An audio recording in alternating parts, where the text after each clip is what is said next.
Hey, bonjour à toi, j'espère que tu vas bien. Bienvenue dans cette nouvelle vidéo YouTube. Aujourd'hui, troisième et avant-dernière vidéo de la série consacrée aux histoires qu'on a pu vivre pendant notre porte ouverte. Le but de cette série, si tu ne la connais pas, si tu ne l'as pas vue, c'est justement de te résumer des échanges qu'on a pu avoir pendant notre porte ouverte qui correspondaient à des remarques ou des interrogations que pouvaient avoir certains de nos clients, certains de nos partenaires, certains de nos prospects vis-à-vis de l'investissement locatif. Dans cette vidéo, tu l'as vu dans le titre, ça a dû te surprendre et pourtant c'est la réalité.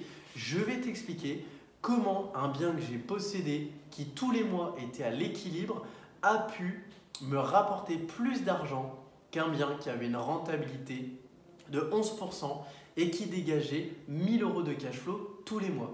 Je te souhaite un très bon visionnage.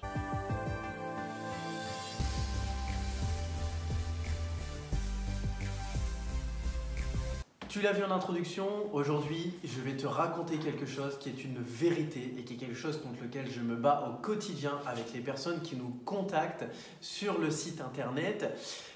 Ces personnes ont un discours qui est très simple, c'est « je ne veux pas travailler avec vous parce qu'aujourd'hui vous ne me donnez pas la rentabilité que j'attends.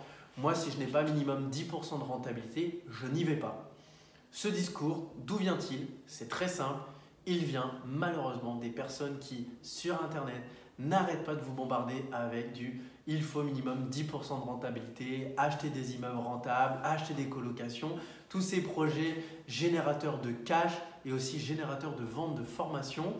Et le but de cette vidéo, c'est justement de vous faire un parallèle entre une colocation que moi-même j'ai pu gérer et un bien dans lequel j'avais uniquement un seul locataire qui avait une rentabilité de 7,5% brut, ce qui correspond à du 6% net à peu près, soit l'équilibre, une fois qu'on a payé son crédit et ses charges avec le loyer en face. Et de l'autre côté, justement, cette fameuse colocation dans laquelle il y avait 6 colocataires et qui dégageait tous les mois exactement 1100 € de cash flow net. Alors, le but, c'est de t'expliquer pourquoi justement tu dois t'intéresser à l'ensemble du parc immobilier qui s'offre à toi à la vente et pas uniquement à des projets sur lesquels on aurait une rentabilité théorique, puisque c'est ce que j'essaie d'expliquer à ces personnes qui nous contactent et aux personnes qui me sollicitent sur cette question, c'est ne vous basez pas sur le cash flow, mais basez-vous sur ce qu'on appelle le taux de retour interne. Alors, qu'est-ce que le taux de retour interne? C'est très simple, le taux de retour interne, c'est combien j'ai gagné suite à combien j'ai mis sur la table. Alors que le taux de rentabilité, c'est combien le projet global coûte et combien il rapporte en loyer en parallèle. Ce sont deux notions qui sont différentes et tu vas comprendre leur importance.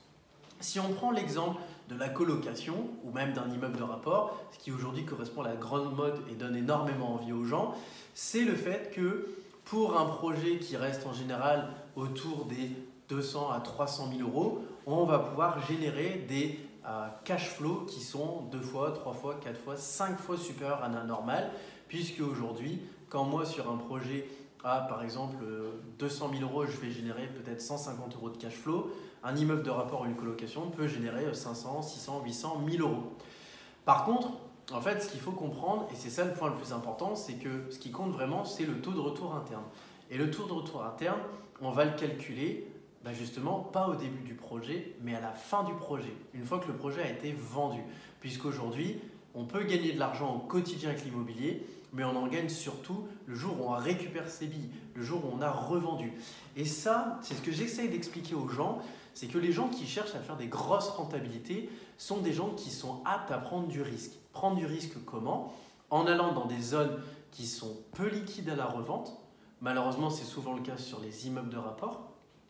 En allant dans des zones dans lesquelles il y a énormément d'offres pour pas forcément autant de demandes. C'est ce qu'on commence à voir depuis à peu près 1 an avec les colocations. Et la dernière chose, c'est en achetant des biens qui aujourd'hui, malheureusement, sont des projets globaux qui sont supérieurs à la valeur de revente. Et c'est typiquement un exemple que j'ai donné à un client avec un projet global qui valait 460 000 €. Et pour autant, le projet, si on le revendait dans l'état, valait 390 000. Est-ce que c'est intéressant de l'acheter? Monsieur rentabilité dira oui. Monsieur taux de retour interne dira non.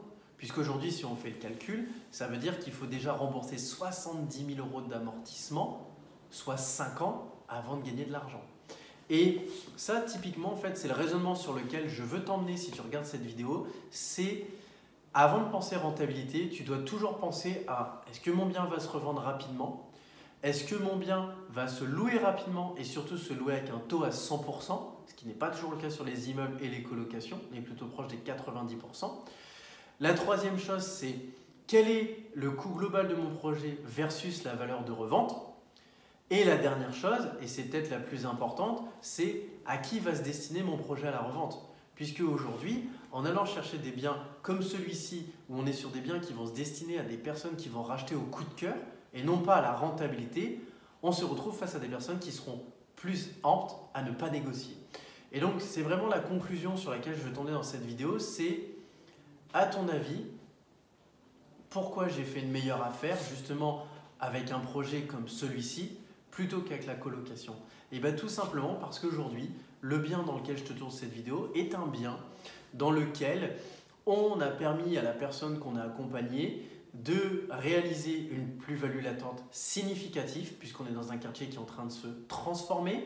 On est sur un prix qui aujourd'hui est un prix global en prix projet où on a un amortissement qui est de 500 € par mois. Et de l'autre côté, on a surtout un projet qui se paye tous les mois sans turnover, puisqu'aujourd'hui, ce sont des projets qui, une fois mis en location, se louent entre 3 et 5 ans sans changement de locataire. Ce qui fait qu'au final, ce bien qui, en l'espace d'1 an et demi, a rapporté 50 000 €, a rapporté autant d'argent que la colocation a rapporté en 3 ans. Pourquoi? Parce que le prix global du projet était supérieur à la valeur de revente, parce qu'en revendant, c'était uniquement des investisseurs qui achetaient, et parce qu'au final, aujourd'hui, on était dans un marché où de la colocation, il y en a de plus en plus, et donc les prix ont légèrement baissé. Voilà, écoute, j'espère que cette vidéo t'a plu. Si ce n'est pas encore le cas, je t'invite vraiment à t'abonner.